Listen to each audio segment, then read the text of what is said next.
Friends, I want to tell you some more jokes in this our series of jokes.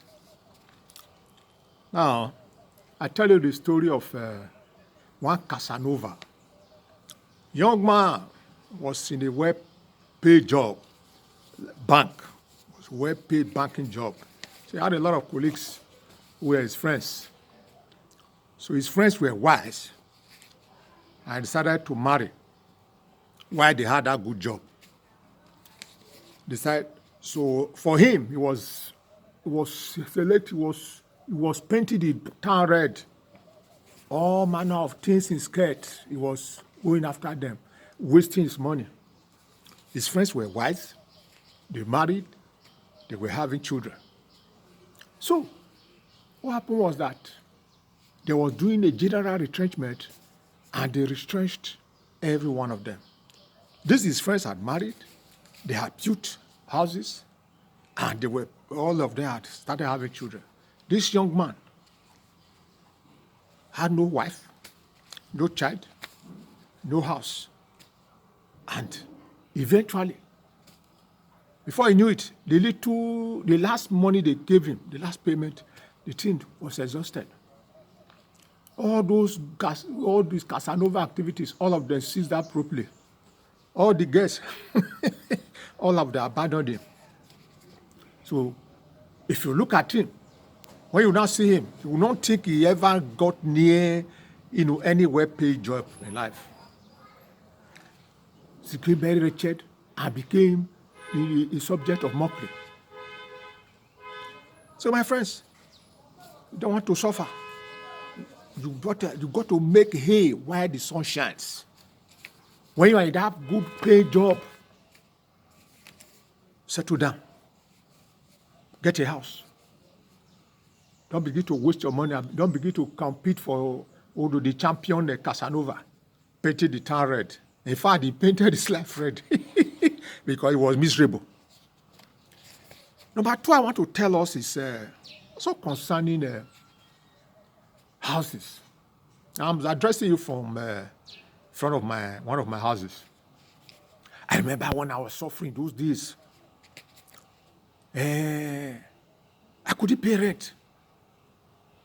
They would chase me and my family from one house. We would go to another one. They would chase us away. They were chasing us away from one house to the other because we couldn't pay rent.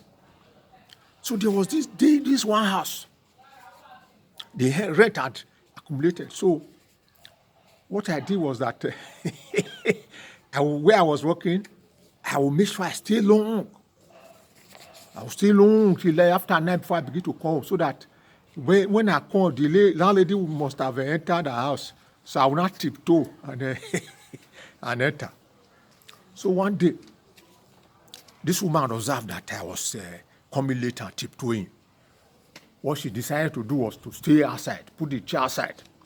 Even though mosquito was dealing with her, she didn't mind. She was waiting for me. So that day, I now came again, and I tried to tiptoe in. So she now appeared. Hey, come and look at me. I was shocked. It's as if I should ask the ground to open up and swallow me. She said, "You this Mr. Man, you want to claim me over my house? You want to pay my rent? Come and look at me that day. That day, I was like a drenched coat of, a drenched chicken. And now, I said, Mom, I will pay. Go sit down. Pay me. When will you pay? I now entered my house in shame. But God had my prayer. And I own houses. And the houses are of better quality than those ones they were chasing me away from. So, my friend, are you like that too? Don't worry. You will build houses. You will build houses. The last of my joke today is about one drunken man. He was well paid. Every time he closes, he will enter one bar. He will drink to himself to stupor.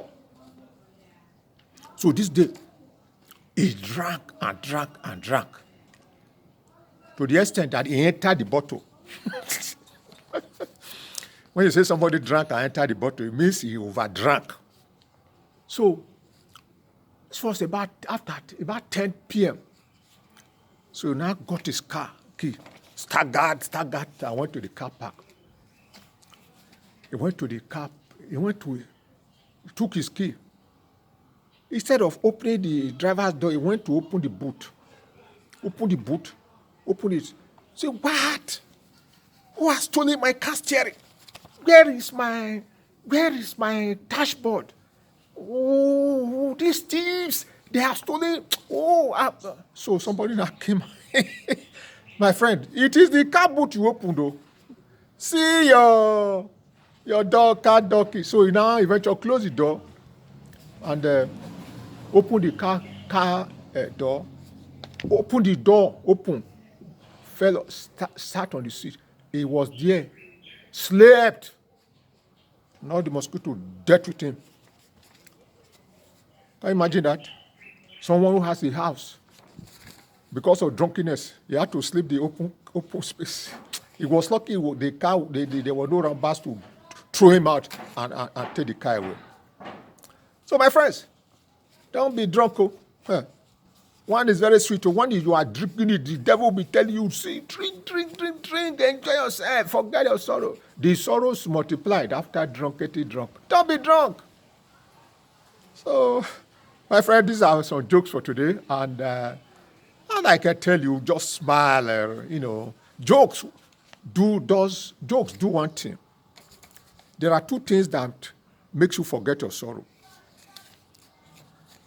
Jokes will make you laugh, forget your sorrows, and as you take lessons from them, that will make you face the challenges of life. Number two, drunkenness. When you drink, they say you drink and forget your sorrow. In that period, the sorrow will go. But immediately the alcohol clears, the sorrows will open their eyes. Say, here we are. God bless you, my friend.